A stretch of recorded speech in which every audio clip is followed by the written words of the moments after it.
Let me go ahead and look. Okay, it says we live. It says we live, big bro. But let me see before we do this stuff.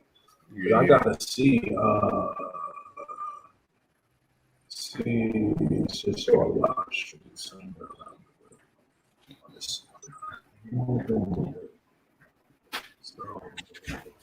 Oh, yes, sir. Oh, we are live, brother. We are live. Let's go.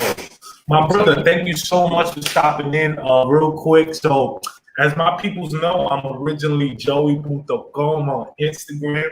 Follow me on that if y'all want. Follow me if y'all don't. Y'all already know. By the handle, I am Joey.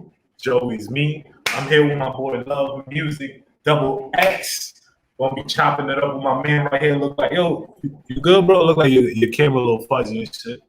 Yeah, I'm good. We in the building? No, we in the building? All right, bad. Say less, bro. So, my man. How you doing today, bro? It's like 130 degrees and shit.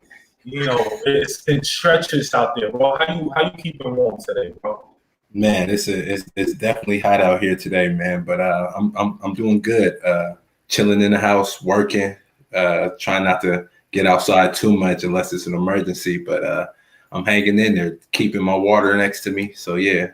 And yo, big dog, you know what's funny about how you said if it's an emergency? I thought about the few seconds before we went live, you showed the little cylinder. I said, man, that's probably the only emergency to get a motherfucker out of his crib right now. Cause bro, like even through the weekend, dog, like bro, I swear to God, bro, I must have ate like a meal a day, bro, because I was not trying to turn on no damn stove. I wasn't trying to walk to the Chinese spot. I wasn't trying to walk to the food carts. Nah, it's slow for everything, bro. So, oh man. So, other than that, my man, what else, man? What we on, man? How we doing? Man, shit, we've been good, man. Just working. So as you may know, I work with kids, so I do policy.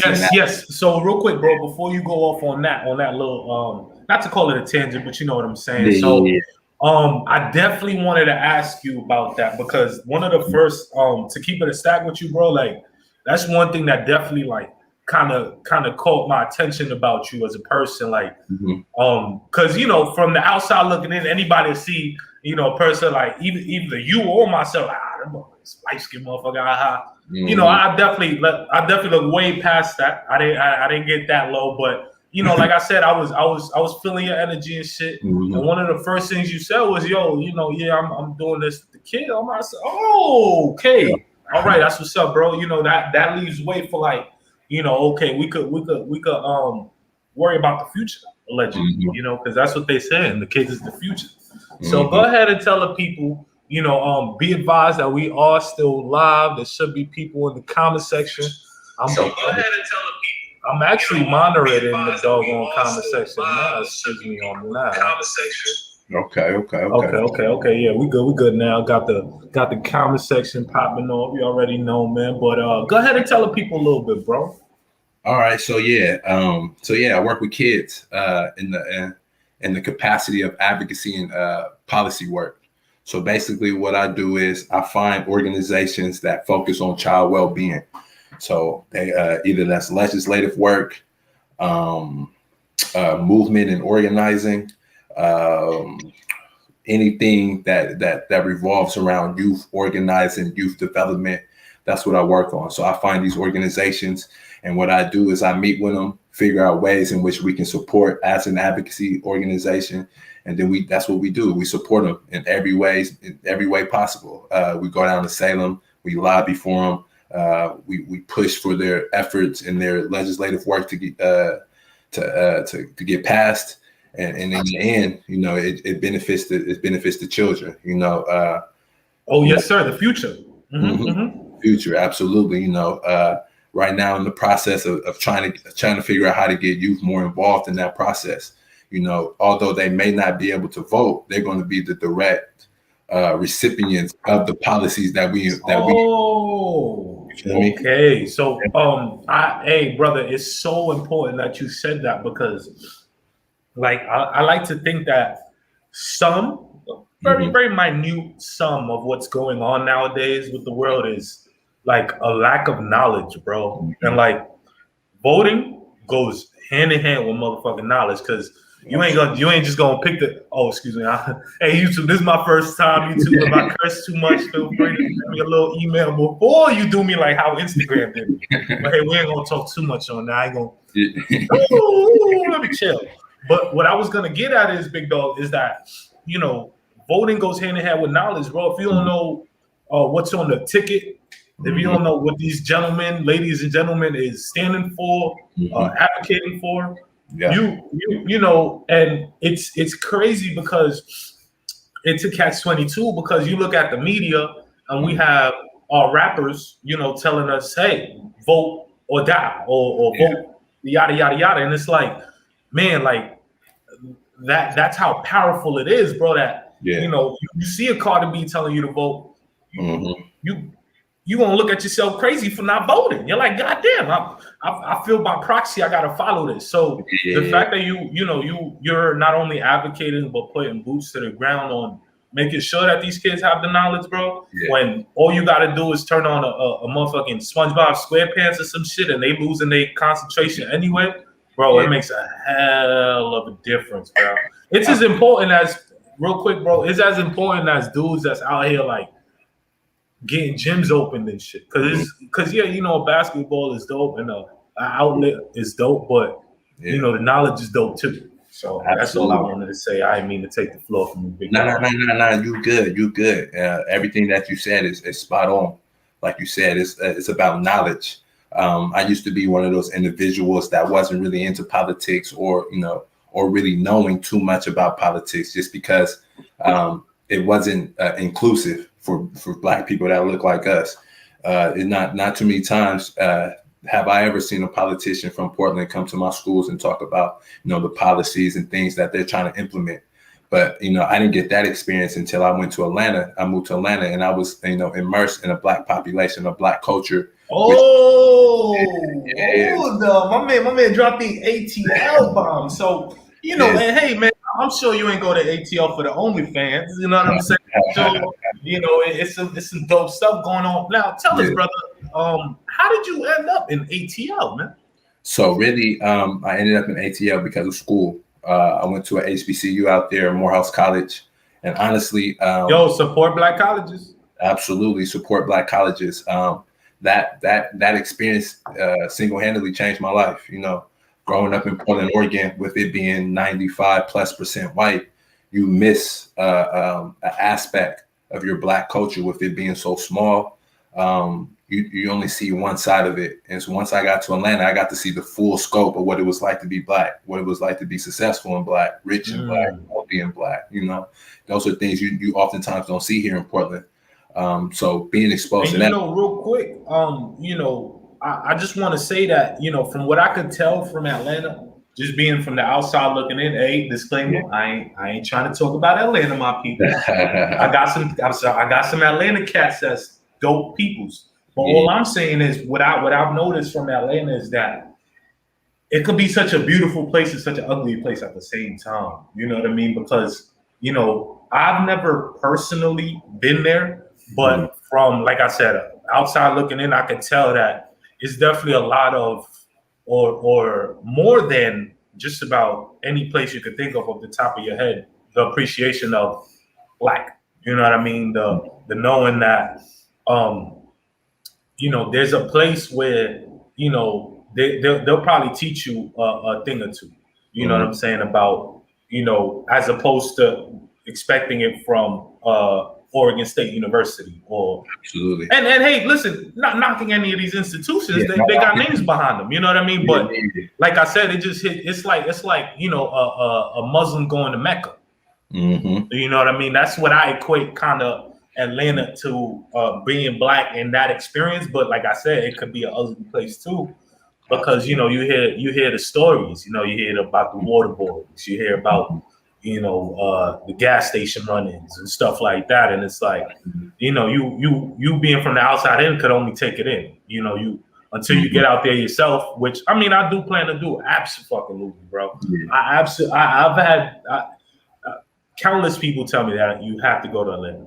So I'm gonna end up going out there. You know what I mean? But like I said, I can't help but look at it from the perspective that, like I said, it could be a beautiful but a real ugly place as well. And can you kind of give your 2 cents on that? Absolutely. I appreciate that, and that's kind of where I'm also an outsider. I spent about 8-10 years out there, but yet I would never say like I'm from Atlanta or that I fully understand the struggle, what it is to grow up in Atlanta. But just like they tell you, like, oh, when you go overseas, immerse yourself in the culture so you can get a better understanding. That's how it has to be within the United States when you go to different cities and different cultures, see different people. Like when I got to Atlanta, I had to immerse myself in that culture so I can get a full understanding. Or I was going to have those biases and those judgments about why people did the things that they did. But once you get an understanding of, their mindsets and, the being raised in an environment of survival and not love, you get a better level of grace for the people that you come across in Atlanta. So yeah, it can get ugly out there, but it can get ugly anywhere. You feel me? And that's just the reality of it, because we're struggling. Our people are struggling and we're hurt. We don't know proper ways to vent or release emotion or energy, and so we do it how we know best. And sometimes that looks like violence. Hey man, automatically we want to slap the shit out somebody. And dog, it's like that might not even be who you are as a person. It's just norms play a part, bro. Exactly. Social norms play a hell of a part, bro. It's how you've been conditioned to react to situations, and so being in that culture and seeing that on a day-to-day basis. And for those that don't know much about Morehouse is right smack in what you would consider like the hood of Atlanta, like Southwest Atlanta, the Bluff, West End. It's right there, smack in the middle of it. So, you saw that culture as soon as you stepped outside those gates. So you had to either, you coming in and out, bro. Hold that point. You coming in and out, big dog. Okay. You can hear me now? All right. Yeah, you go. Go ahead, bro. Yeah. So you either had to, be fearless and jump into the water, or you had to be fearful and stand back. And the people that stood back, I think they missed a big part of what it was like to be in Atlanta. Okay. And can I ask, why do you say that?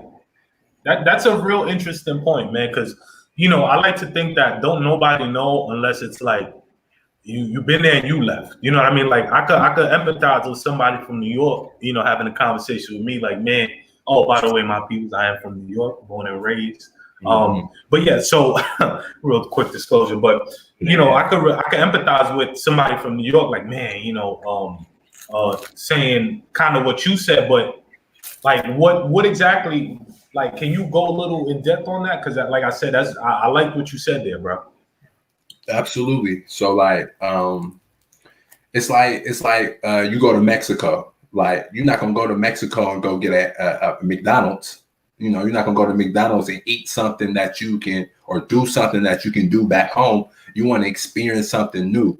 And a lot of times, a lot of times when people go to new places, they stick within their comfort zone. So like moving to a new city, I could have moved to a new city, and being from Portland, I could have moved to Atlanta. And the first thing I could have did is been like, well, where's the majority of the white people? Because that's what I'm accustomed to. That's my norm, right?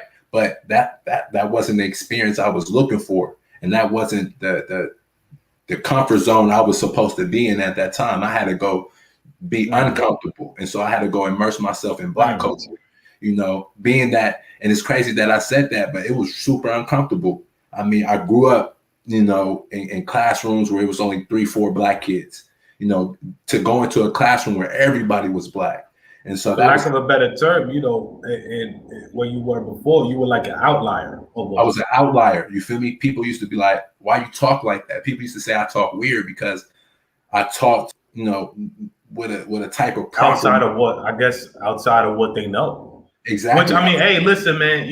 I've gotten the pleasure to know a couple of the people from like Portland and a couple of different areas in Oregon in general, and like.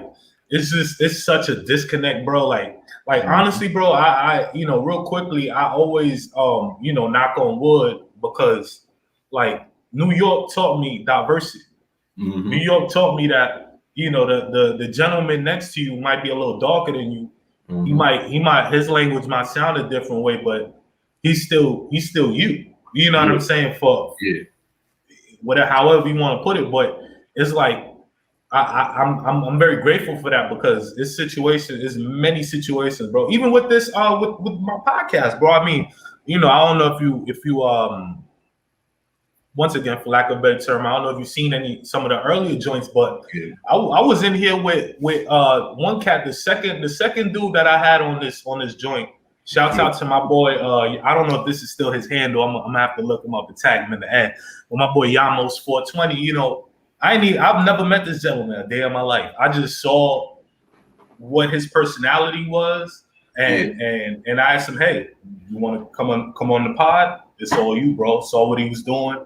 Real big play in the he doing a little back end stuff in the cannabis industry. You know what I mean? So I had him on, but I say all of that to say that if it wasn't for that and me knowing the difference in character, ethnicity, gender, difference in roles, all of that, you know, I would have never spoke to this guy. And like, I had a dope conversation with him, bro. Like, I didn't feel like, and it was free flowing and all that. And this was the second episode, so it's like, once again, I say that to say that, you know, that was learned, bro. I ain't come out the womb knowing what the fuck that shit meant. It was, you know, being in middle school and having, you know, shouts out to the middle school I went to. I doubt motherfuckers gonna know it. PS 266. Shouts out to PS 266. But going to the, you know, having multicultural days. You know what I mean? Where you have a bunch of a smorgasbord of different little cultures, and you have food, and we ate and we learned. We learned what people in India was probably eating on. We learned what the Italians was eating on, and it was like, you know, we were young, so it wasn't like, oh, we felt like we was learning some profound shit, but knowing where we would have been years later, like where we are now, shit, that was some profound shit, bro. Absolutely. Because have you you know, not to, you know, single you out or anything, you know, you are the only gentleman in the room right now, but have you had a multicultural day in your school career? Man, yeah, I have, but you know, part of down, huh? Yeah, I mean, part of growing up is realizing that it was, you know, it was lacking in a lot of areas. Like, you know, it was, you know, a poor example, a poor excuse of a multicultural days. Like, I see multicultural days now, you feel me? And it blows my mind. I be finding out stuff now that my little cousins and stuff learn in school. And I be like, I ain't learned that in school. Like, why I ain't learned that in school? Why I ain't learned about, you know, indigenous populations, or, you know, other just all types of history that involves our people or people of color. You know, in Oregon, you know, it's really tough. You know, I'm not gonna say Portland Public Schools is bad, but you know. Oh, no, absolutely not, man. Hey, listen, man. You know, it's hard for you to say that just off rip because you came up from them. You know what I mean? So talk your shit, bro. Exactly. I'm a product of Portland Public Schools, but it's one of those things like, if you don't naturally have it as a child, they kind of leave you behind. And it's kind of ironic that they have a program called No Child Left Behind, when essentially that's exactly what they do. They realize that a child is struggling in a certain area, and then they reroute his whole academic career by putting them in classes that suppress him.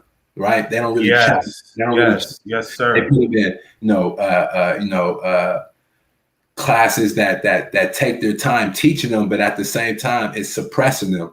Like, I'm not saying it's giving them a lower curriculum. Curriculum, right? They don't need the lower curriculum. They just need new a more tailored approach. Exactly, more tools, a different tailored approach to the education that they're already getting.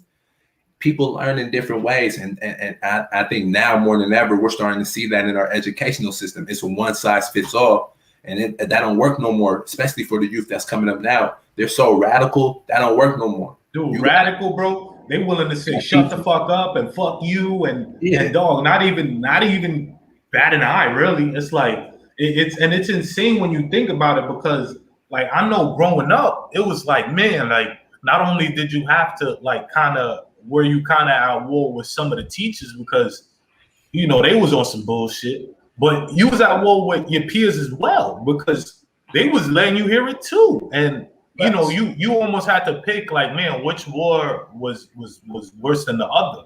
Which one am I gonna fight? You almost in the ring just throwing your hands in the air, hoping you hit something. So it's like, and I feel like that's across the board, because a gentleman like yourself, you haven't disagreed with anything I've said just now. So I could only guess that you could sort of kind of see where I'm coming from. So it's like it's such a mixed bag, bro. When you fighting the elements, you fight. You know what I mean? And you ain't even had a chance to put your bid in yet, and you fighting. Like you ain't even put your bid in yet. Like, so by the time you do put in your bid, you so far behind, man. You throw in the towel, man. And unfortunately, to different people that means different things, and it's real unfortunate to see, but man, it's real unfortunate, dog. Real unfortunate. You're right. I was having a conversation, and I was reading, and it talked about this book talked about like how Black kids, we don't have the luxury, to be kids, right? We come straight out like you said, straight out the womb, straight out the gate, having to fight, and like, yeah, bro, that's not fair. You feel me? It makes us resilient, but even resiliency has its downfalls. I've seen a lot of resilience. It has back in connotations, because at no point in time should we be at a point where I've known cats in my lifetime that were solid cats, bro, real good dudes. They maybe they weren't so social, or maybe they wasn't doing all the way good in high school or school rather. Sorry, maybe they didn't get all the ladies, but they were solid cats, man. It's like these people, like because of these stigmas and certain little demographics. It's like, man, you done seen you almost feel like, man, I can't even like be out with these people, because you feel like you're gonna run into almost like a situation, you know what I mean? Because it's such a disconnect with people and how to just, hey man, if you could walk past me and I could walk past you, that's a beautiful thing, because we don't ever gotta cross paths again. Absolutely. You understand what I'm saying? It's like it's and that's where the disconnect comes in, bro. It's like a constant flexing of the muscles, and I mean, I don't know, I just disconnect, bro, because I've seen the toughest dudes not say a goddamn thing till a motherfucker pressed them the wrong way, and I've seen dudes that ain't about nothing got the most to say. So it's like, what side am I swinging to? You understand what I'm saying? I'm just dodging everything, I guess. Absolutely. It's exactly what you said. Every day it's a constant ego check. Like every time you go outside, you feel like you gotta stand on your 10 toes and puff your chest out at somebody. But it gets to a point in your life where you realize, shit is way deeper than that. Like if we waste all our time ego checking each other, then we ain't gonna never solve no problems. Like, you gotta figure this, man. There's a dude right now somewhere behind some bars over a situation that if the tempers was checked, if Duke had 2 seconds to check himself, and the second party, the third party, same thing, they probably be raising their kids. They probably be rubbing up against a woman, getting to experience the beautiful things in life. You know what I mean? Like, and it's like, it's almost sad, bro. Because like I said, bro, it's some of the most solid brothers you ever meet. Like, them. You know what I mean? You know them. But the world, they'd be like, oh, he's this. Like, nah, man, he a cool cat, man. Y'all just quick to say some shit. That's why they, sometimes I feel like people feel the need to almost embody the shit that is the jackets that's put on them. Like, oh yeah, fuck that, I'm gonna be that. Because and it kind of to kind of give an example. I don't know how true this is, but a lot of people said that Pac, when he was doing the juice thing, he became the character. Yeah. Like he became it, bro. And Absolutely. that's how real it be. You constantly is put in a situation, is labeled a certain way. That's the jacket you're gonna wear after a while, man. It's gonna be cold outside. Fuck it, I'm gonna throw this jacket on. Let's get it then. And then the catch-22 is, like I said, these be solid cats. So it's like people done seen them snap and they're like, oh, they lost it. They need a straight jacket. And it's like, nah, y'all just been poking the bear for too long, Absolutely. Absolutely. It's and it's crazy that you brought up that Pac. They brought up that Pac example, because in the interview, Pac talked about like how his thug persona, he said, if he can use is that to, he said that, prevented a lot of interactions, with people. People, knew him by his persona and was just like, I don't even want to deal with that. And that protected him in a lot of ways and probably kept him in the situations, so. It's to me, I kind of equate it real quickly to like almost like a defense mechanism, because it's like, I know myself, like I feel like for a majority of my life, bro, I've been looking at the game board and I'm like, man, like, okay, this person said I couldn't do that, so I got to do that. Yeah. Or that person said I couldn't do that, so I got to do that. But it's like, how long can we chase that cycle? You know what I mean? So that goes back to the poking of the bear. You know what I mean? It's like, man, like, we don't give enough credit to that. We'll think a joke is so funny. We're running for years, not knowing what the mental state of the person that the joke is on is. Yeah. And that's not even to get too much into the mental of anything. It's just what it is. Absolutely.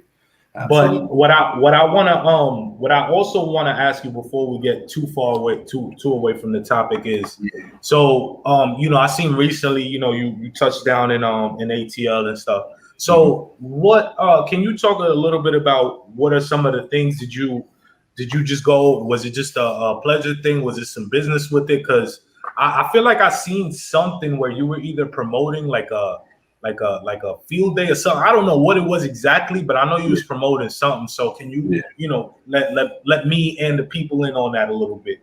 Absolutely. So my trip for Atlanta was a whole bunch of different reasons into one. Okay. One being that I still got family. I still got a village out there. People. Ooh, that's a big word, brother. The village. Yeah, absolutely. Yes, sir. And so it's been a long time since I've been back, of course, because of the pandemic and things like that, and being busy, in my own life.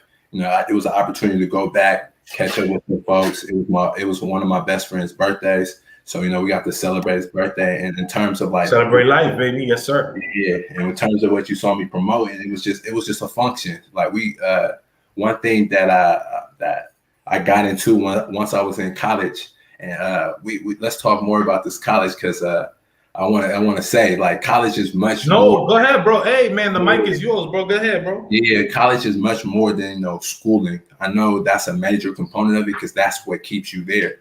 But if you can think about it in a way like, all right, let me hustle the school part so I can get all the social aspects that come with college, all the connections with people, all the new relationships with people, all the new experiences. I'm telling you, college would be worth it to a lot more people. And that's one thing that helped me, because being honest, I wasn't a school person, not because school wasn't forced upon me. It just wasn't something that naturally resonated with me. And so I had to go to schools, experience something that resonated with me to make me excited about and enthused. But I wouldn't have got that experience if I never decided to go. Right. And dog, it's real quick. I just want to touch upon now. I'm sure because I fall under that same demographic, bro. Like, I'm sure that there's a bunch of kids that look like us, a bunch of adults that look like that don't. But can it be that the curriculum was never? And hey, man, listen. I guess I'm putting on my tinfoil hat on this one, real lightly. I'm tipping it to the side, like tip, But all I'm saying is, would you say that it's the fact that they never really did much to cater a curriculum towards any young man or young lady that can look like you or I, that you wasn't a school person, because you did, and you mentioned it in your soliloquy, how you needed something to resonate with. Yeah. So it's like, man, like I do remember having Black History Month and Yeah. a couple little things, but I don't remember having like you turn on fucking old sitcom like the Parkers or something, and they're having like a all black prom or something like that. You know what I mean? Like, and that's just throwing stuff out there. I'm just spitballing, but I'm saying, like, I don't remember having anything outside of maybe like, and that's if you were a part of, sporting events that made you say like, man, let me go to school. You know what I mean? And can you give you a little bit on that before you go continue? I'm sorry. No. You good. And it's exactly what you said. Like, there was nothing that resonated to me about school. School was boring. And once I got older, I realized school is just a whole bunch of pointless information. Yeah, it's information and knowledge, but it's pointless knowledge that I don't use in my daily life. Some of it I use, some of it I do. But I realized that a lot of it is just pointless knowledge. Knowledge, nonetheless, it could be good if you decide to go that path. But for me, it just wasn't worth it to hang on to it. But what I realize is, and this is why it's important to have community and people in your corner that promote you to do things, to jump outside your comfort zone. Because I had people in my ear that was telling me like, yo, do this. Because I was super hesitant. And once hesitation comes in, you always kind of go with the latter. Like, I'm gonna do it. Once you hesitate, your mind got you, bro. Yeah. And once your mind got you, it's over. Yeah, you typically go with the latter. Like, I ain't gonna do it unless you do the mental exercising, that people do, and discipline yourself to, not let your hesitation get you. I wasn't at that point in my life. So I'm like, man, but luckily by the grace of God, I had people in my corner. And that's why it's so important for people to have community. And that's why I'm so big on helping the youth, because I had somebody in my ear like, hey, bro, try it. Just try it. Because if you don't like it, then you can come back. I had people telling me that it was okay to try and fail.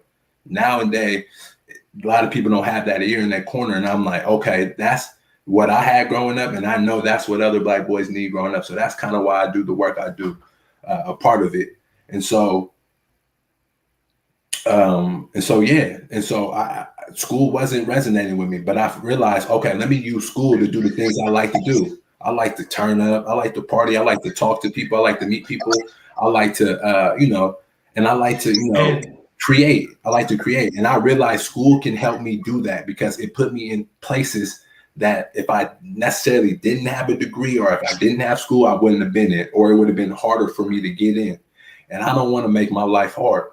So I just take advantage of the opportunities that present myself. And school was an opportunity. So I figure out how to finesse it. I'm gonna keep it a buck. I finessed. No, bro, come on, bro. Listen, man. Listen, this is what I always tell people, bro. I could show you every wall in my spot, bro. There's not a motherfucking PhD. There's not an associate. There's none of that, bro. Yeah. Everything mouthpiece finesse, bro. Mouthpiece finesse, bro. Give it a gap. Go ahead, man. The way you talk to people and the way you treat people will take you a long way. Like the short games are short games, but you got to think about that. You got to always do a short game, because you end up like burning the bridge with people. But if you treat people good, treat people with respect, you feel me? You can always fall back on them same bridges as many times as you need to. That way, you don't need to meet as many people. Like, I don't got a huge circle, but I do know a lot of people because of the work I do and because of the type of person I am. But I rely on my same bridges because I don't burn those. I need those. I rely on same bridges. You feel me? Right. So I finesse. So school was a finesse. I figured out ways to make it as easy as possible for me. And people would define that as finessing. And that's cool. I'm not arguing that. I for sure. Listen, man, it's but you gotta understand, bro. It's people. I've learned that, bro. Everybody out here playing with a different hand. And honestly, bro, I hear you. Like, I hear it. Anybody could sit down and think it's this, is that, it's the wrong way to do things, or you shouldn't get away with. Nah, fuck that, bro. Do you know a man by the name of Bernie Madoff? Are you fucking kidding me? This guy, Bernie motherfucking Madoff, right? He went ahead and started. Man, listen, was it hedge funds or goddamn something, real estate like that, scamming people? Yeah.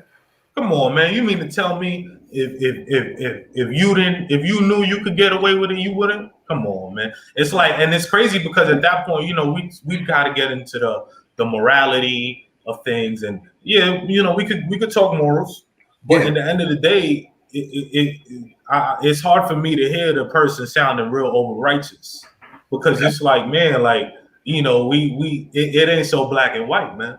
You know what I mean? And that's really how I always looked at it, bro. Like, we all playing with a different hand. Like, sometimes, and honestly, bro, I've definitely been victim to the mentality, like, man, like, damn, bro, like, I done been here X amount of time and I done put in this amount of work. Why am I not getting this, that, and the third? Yeah. Of course, bro, I feel like as humans, we all kind of fall victim to that, bro, because only we know the amount of work we put in. Absolutely. So that's always going to be subjected to us. But in the end of the day, like, I've stepped back also, and I looked at it like, man, like, we all playing with a different hand, bro. It's shit that happens to me, bro, sometimes, and I'll be like, man, like, where the fuck did this come from? And it's some good shit, bro. Some good shit, and you're like, man, like, I may say a prayer every night, but it's like something lined it up for me, and that, to me, that's goodwill. Humility, being able to have conversations. You know what I mean? I don't, and this definitely goes more into like the shy aspect or whatever.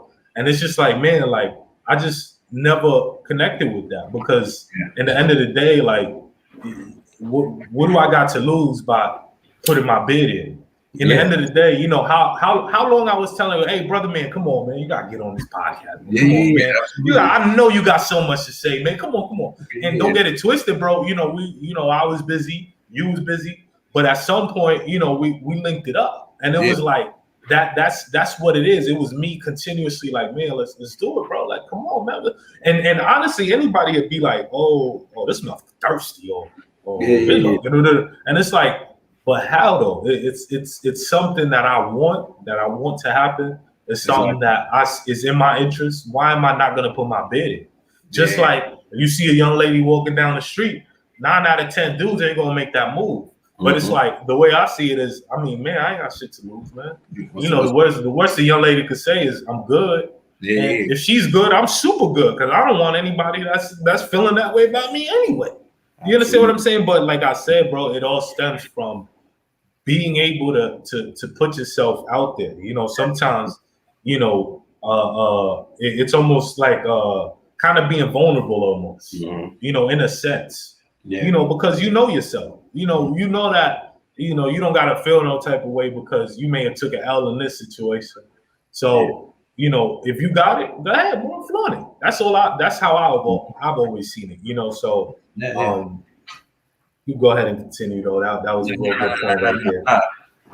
That everything you said, absolutely. You feel me? It's just like you said. You just gotta know the game that you playing. You feel me? You spoke about morale, and goodwill and everything. Yeah, you gotta have good karma in the game. You feel me? You just have to, because the game is already fucked up. You feel me? It's man. The bads. You feel me? And so if you add bad energy to the game, it's just gonna compound your bad.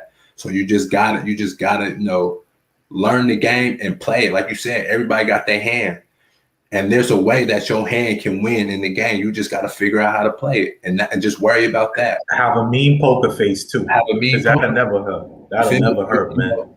And people be thinking, people be knowing a thing or two, and they think they know everything. So it's like, okay, absolutely.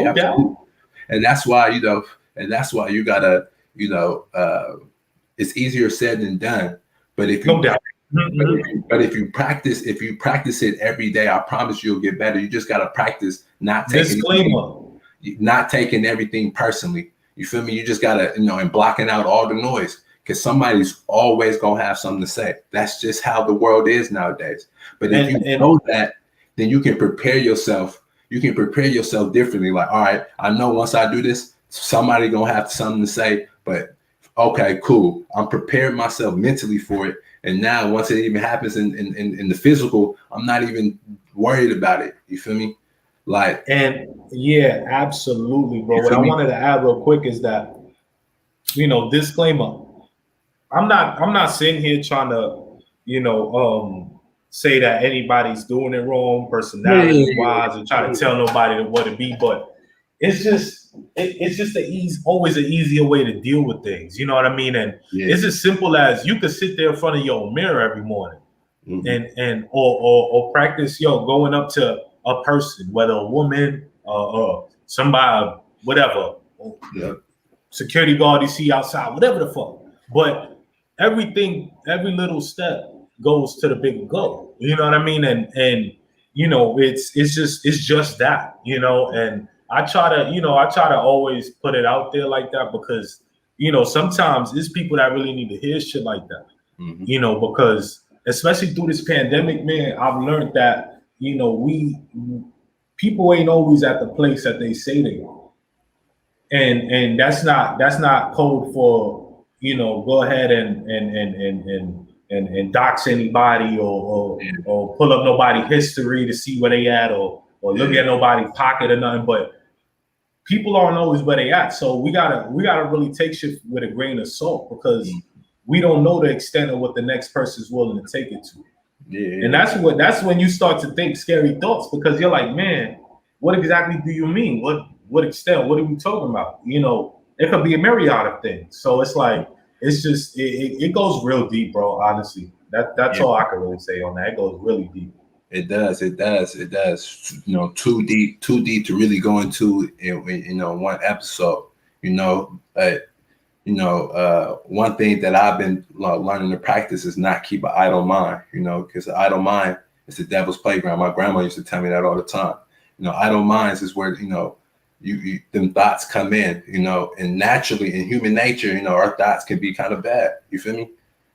That ain't nothing wrong. You just got to learn how to control. You got to have discipline. You feel me? Like growing up, everybody always told me to have everybody always say, discipline in sports, discipline. And like you realize once you get older, like discipline takes you a long way because once that feeling of like, okay, I'm doing this to boss up, once that feeling fades, because it will fade, because things that you do constantly get boring. Let's be honest. Humans need something new. So when you keep to routines, they get boring. That's when that discipline got to come in and keep you on the right path. So every day I try to practice discipline. Some days I fail miserably, but I don't beat myself too much about it because I'm coming from a place of not knowing discipline at all to trying to master it in my life. I got to have some grace with myself. Absolutely, my brother. And honestly, I was watching this one YouTuber earlier. His name is Coach EO, and he was kind of talking about how he has times where he steps back and he asks himself, man, why did I have this thought?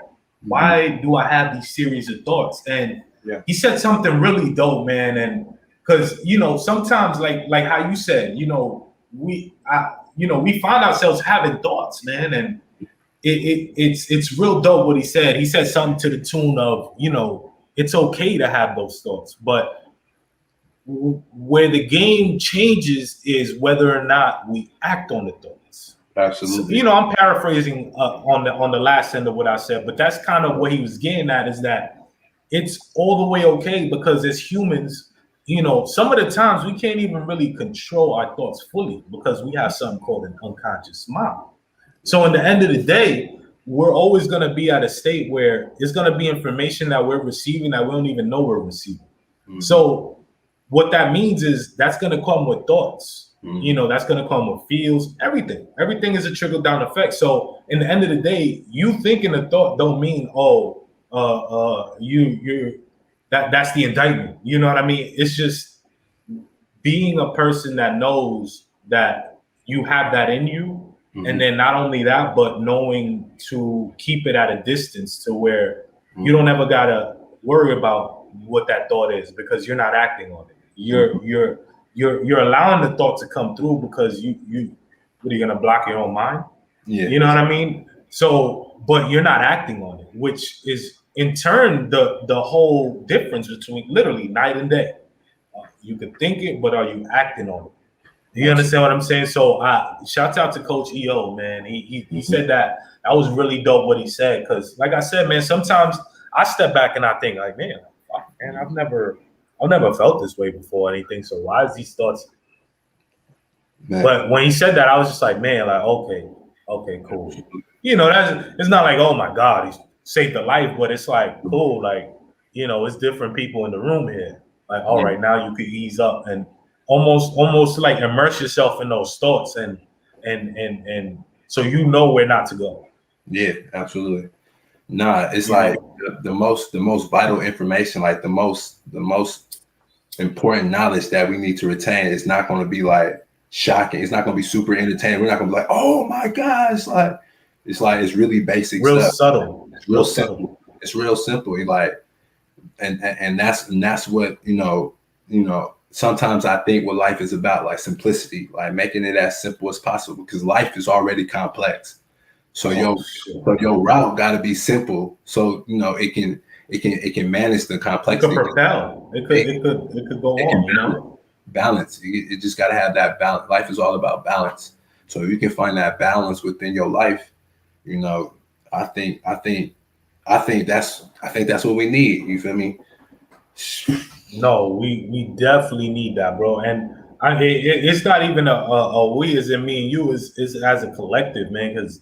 You know, and especially like, you know, the days we look, bro. Today, supposedly the heat wave ends, but tomorrow is mid-90s. So it's like we're walking out of one heat wave, we're walking into the next. It's like the last. I say that to say that the last thing we should do is throw tempers and bad vibes into the mix. You know what I mean? It's like, man, it's like I said earlier, if I could walk this way and you could walk that way, we'll never have to cross paths again, unless, you know, the world is so small that we just do.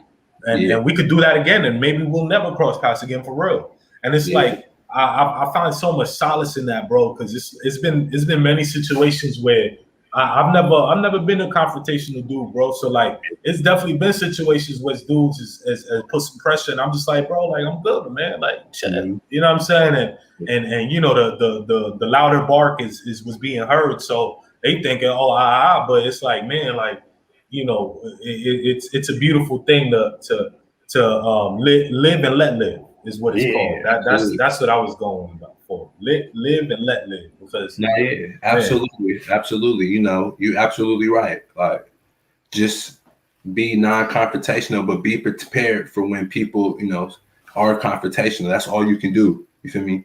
Because, like, again, that's one of them life complexes. Like, I'm chilling, somebody over here being hostile for no reason, like he tripping for no reason, and I'm chilling.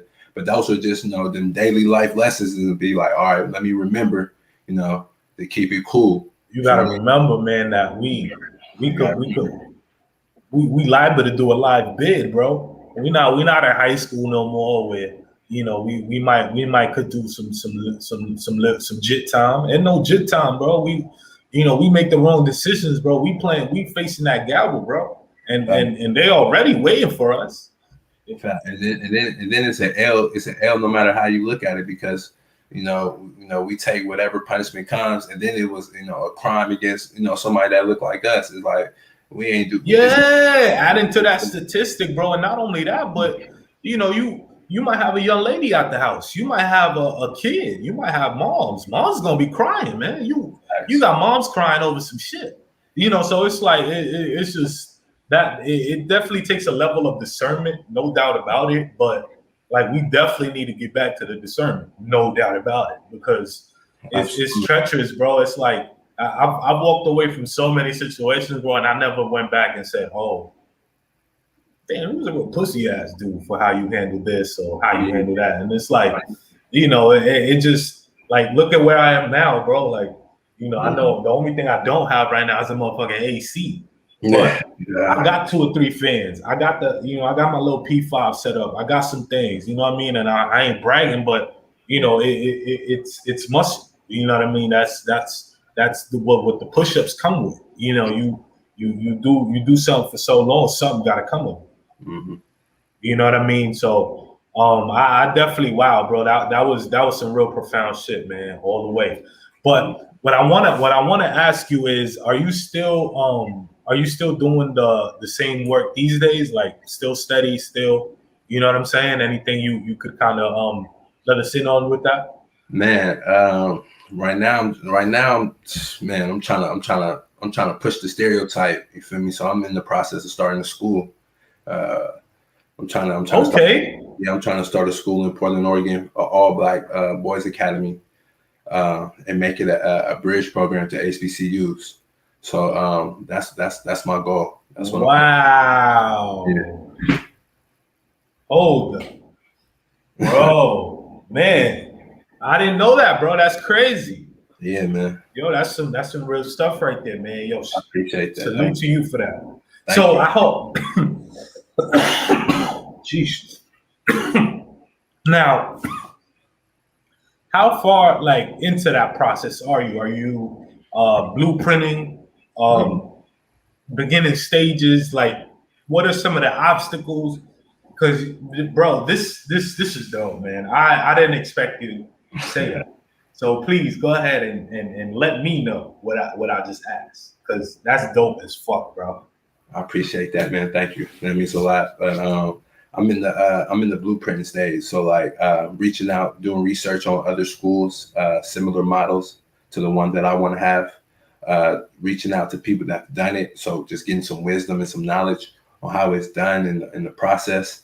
I haven't really gotten to the nitty gritty of the process. I'm still in like the petition phase. Like I'm. And real quick, you know what I definitely want to kind of throw your way is, I don't know if you know Jalen Rose, but Jalen Rose started his own charter school as well. Okay. I don't know if it's an all boys academy, but I think he has a book out on kind of how he went about it. Yeah. I would definitely tap in, maybe when in your leisure, of course. Okay.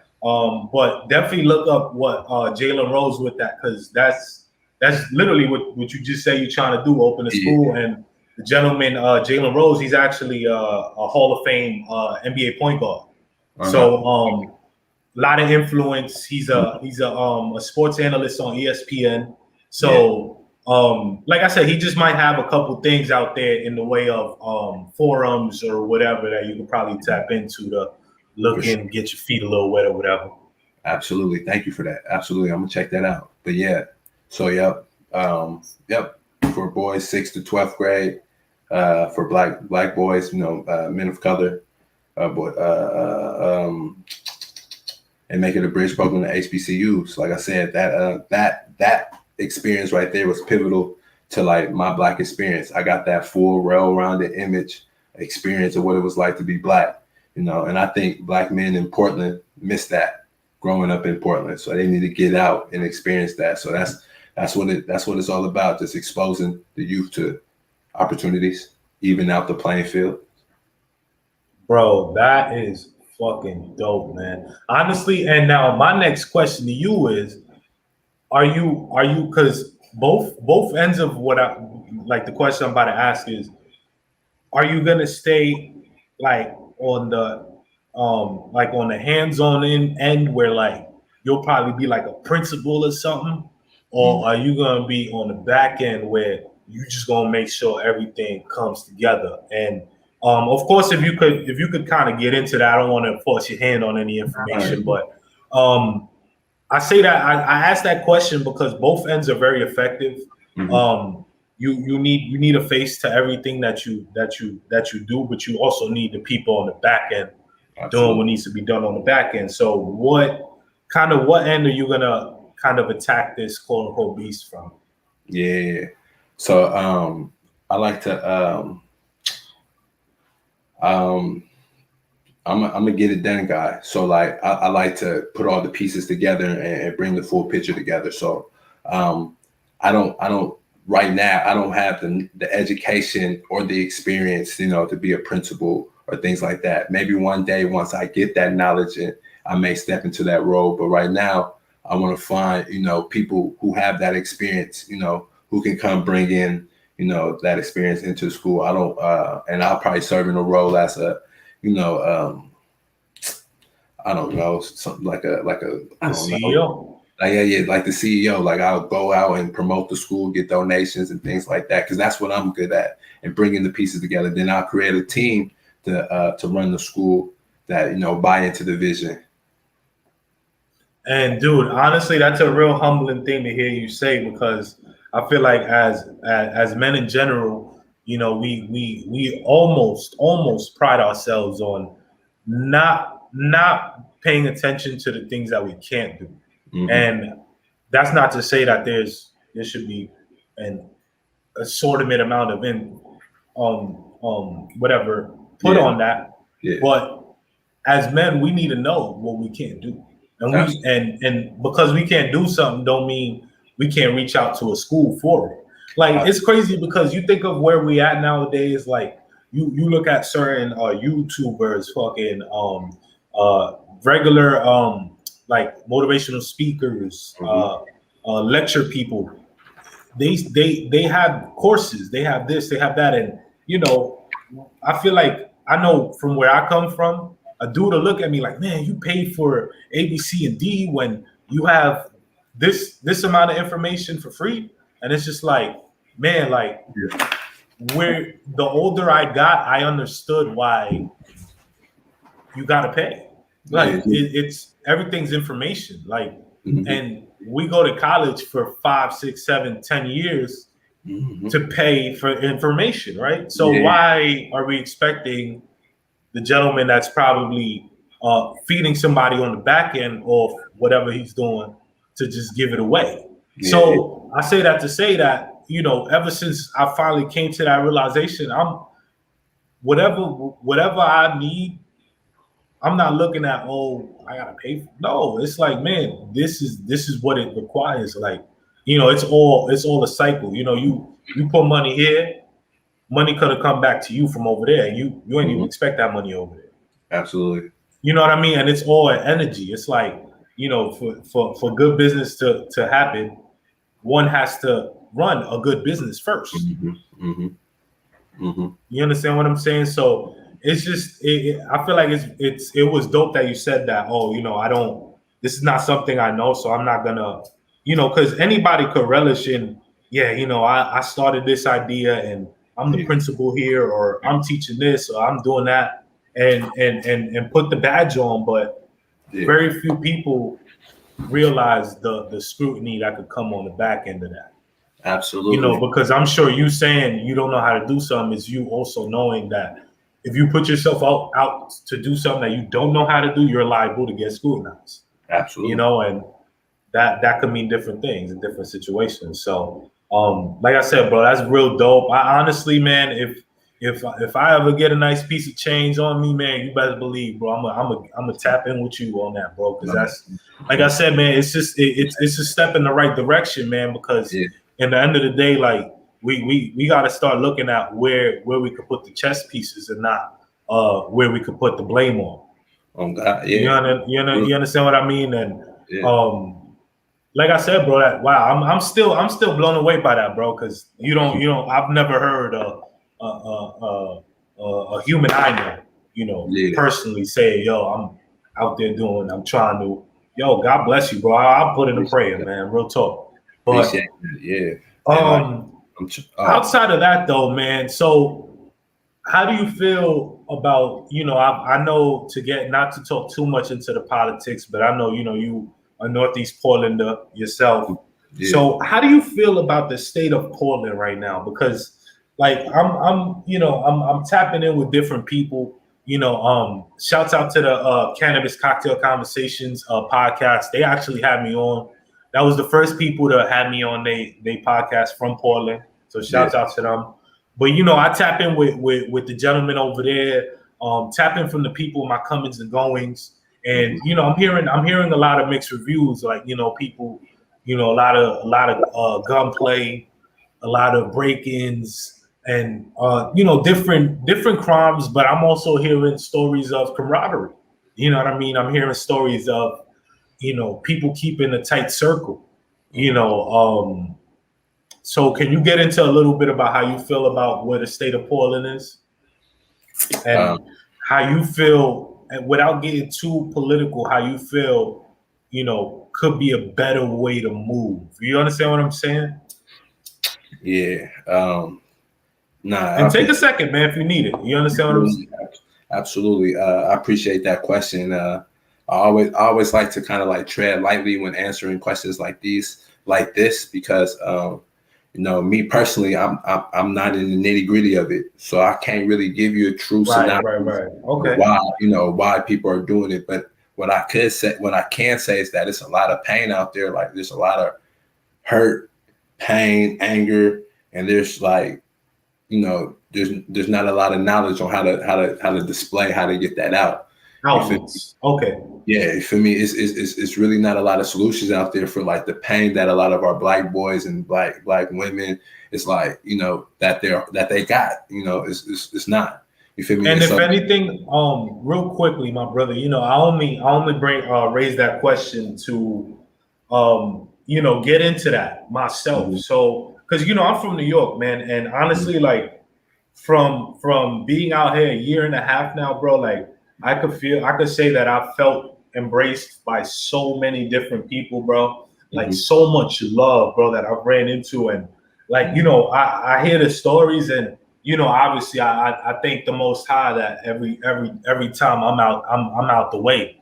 You know what I'm saying? And I'm not in these stories directly, but I tell myself like, man, like I know nothing but good people on this side. So it's like, and that's not to say that it's good or bad people doing it, but it's just like, man, somebody's doing it. So it's like, I ask that because I can't, like you say, I'm never gonna sit there and try to act like I know or whatever. That's one why I asked, but two, I only know what my side of the forest is, and now I'm here, so I'm trying to learn, man. I'm trying to get in. Like I said, bro, I'm really trying to take this podcast wherever it could go, wherever it goes, So if that means that, X amount of time down the road, I got some change. I already told you, man, I got a bill that I owe you, so you one of the first people to see a little something. But I'm gonna look to tap in with Paula. I'm gonna look to see where I could give a case of water to some of these camps, or I was talking to one gentleman on my podcast many episodes ago. Shout out to him. We could get a couple 6-packs, get a couple joints, go to the camps that's kept well. Yo, thank you for keeping a clean camp out here, man. That's love. Because in the end of the day, we know that it's easy for us to say. It's easy for us to look at it like, oh, these people's fucked up and they doing this, that, and the third, but ain't no better options right now. So why not show love, and why not go ahead and extend a hand wherever or however you can, and so that's why I raised the question, because I very much over time, bro, through my experience with the cannabis industry, whenever mentioning my experience, it came from Oregon. So in the end of the day, like it's definitely a certain je ne sais quoi that I'm gonna feel like I'm gonna definitely have to pay forward whenever that time comes. You understand what I'm saying, my brother? I don't know if I lost you.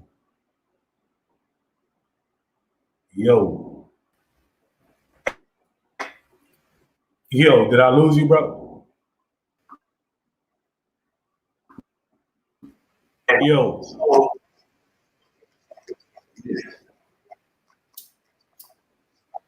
Yo.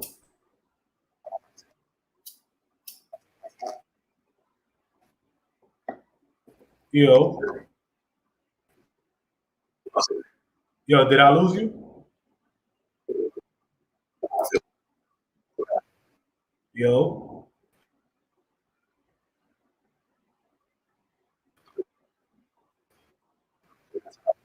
Give my man a second. Yo, you good?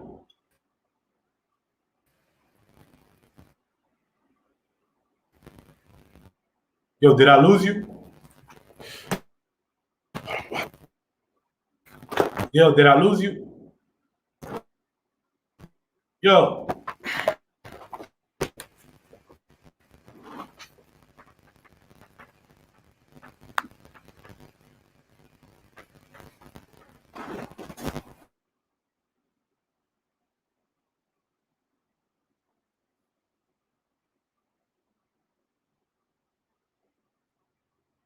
Man, give my man a second or two. We try to come back in the building.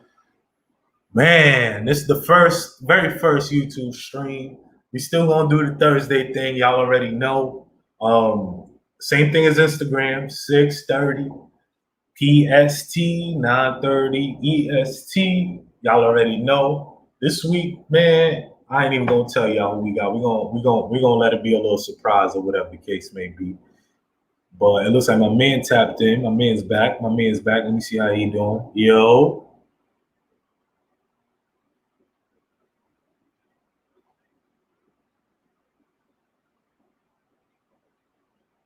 You gotta connect your mic, big bro.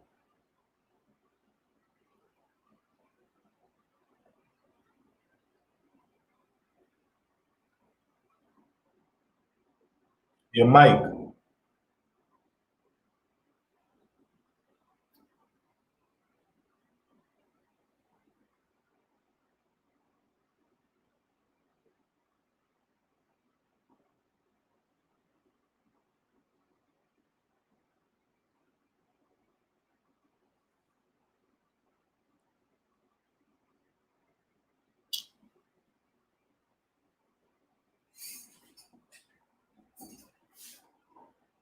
You.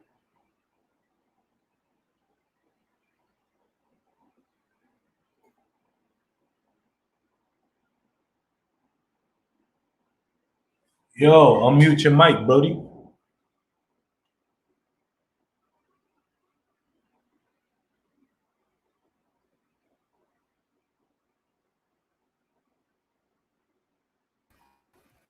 Yo. Yo, you back?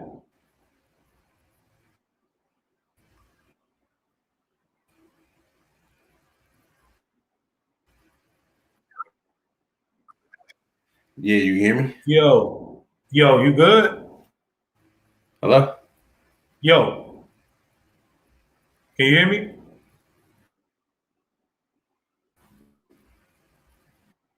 Yo.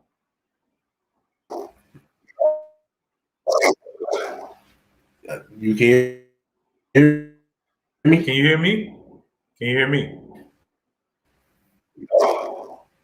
You Yeah, sounding you in and hear out, bro. You me? sounding in and out. In and out.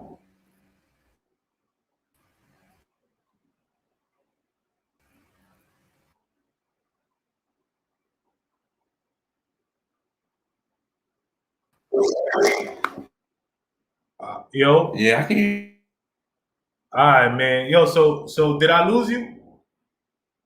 you. Yo. Did I lose you? Yo.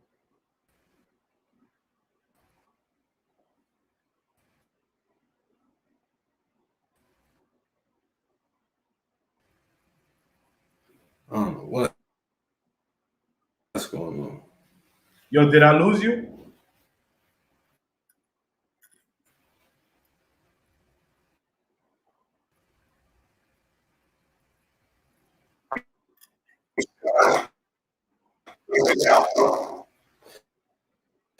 Yo. Yo. You hear me? Hold on.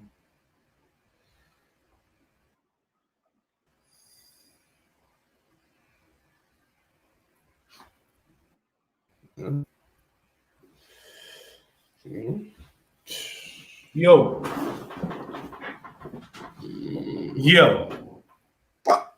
Yo. Yo, you hear me?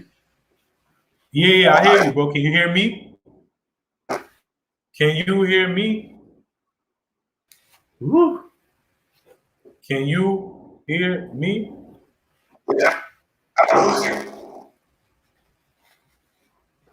Yo, it's hot, bro. Man, so, yo, Yo, you hear me? can you hear me?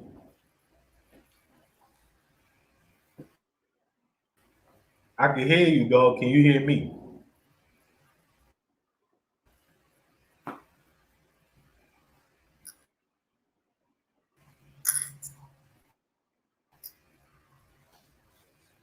Yo. You hear This me? is obviously yo. Can you hear me?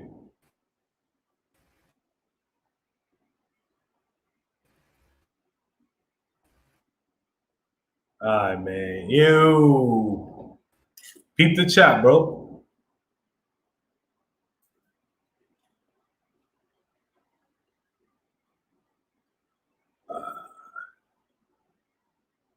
Let me resend this. I'm gonna resend you that link, bro. Hold up.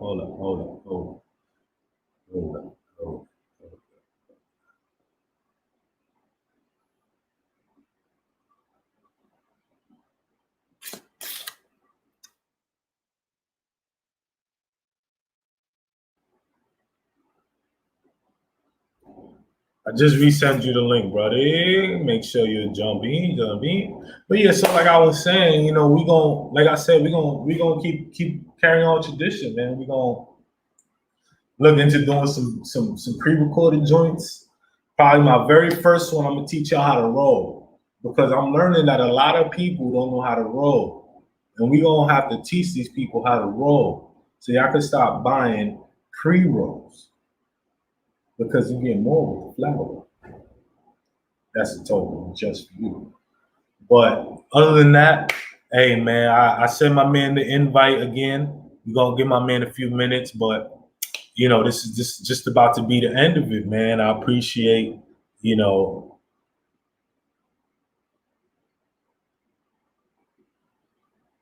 man, my man's computer overheated. Yo, it is too hot out here. So listen, I appreciate you guys who tapped in rather live. I appreciate those who watch the pre-recordeds. I appreciate all of y'all that has been here to this point. Everything's gonna get better. I know shit looks a little crazy. I'm working with what I got, and we're gonna make it do what it do. Outside of that, till next time. Hold up. Hold up. My man in the building. My man is in the building. Hold up. Yo. My man is Dude. Was it bad? Yo, you can hear me? Yo, you can hear me? You can hear me? Can you hear me? I can hear you, bro. Can you I don't know what's hear going my me? computer. I can hear you, bro. Can you hear me?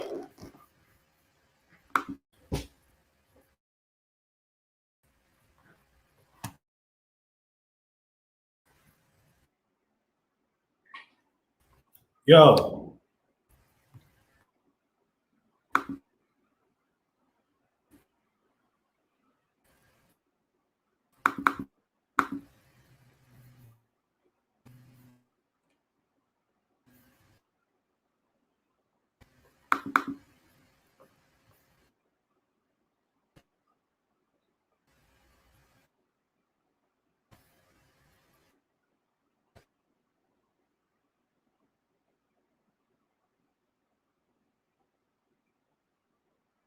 All right. So it seems like my man's got the whole situation all fucked up. But hey, shouts out to my boy you just saw. Follow him at Love Music. That's Love Music.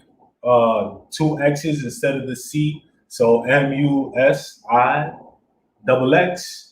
And outside of that, you already know it's Joey. Peace out. See you on the next one.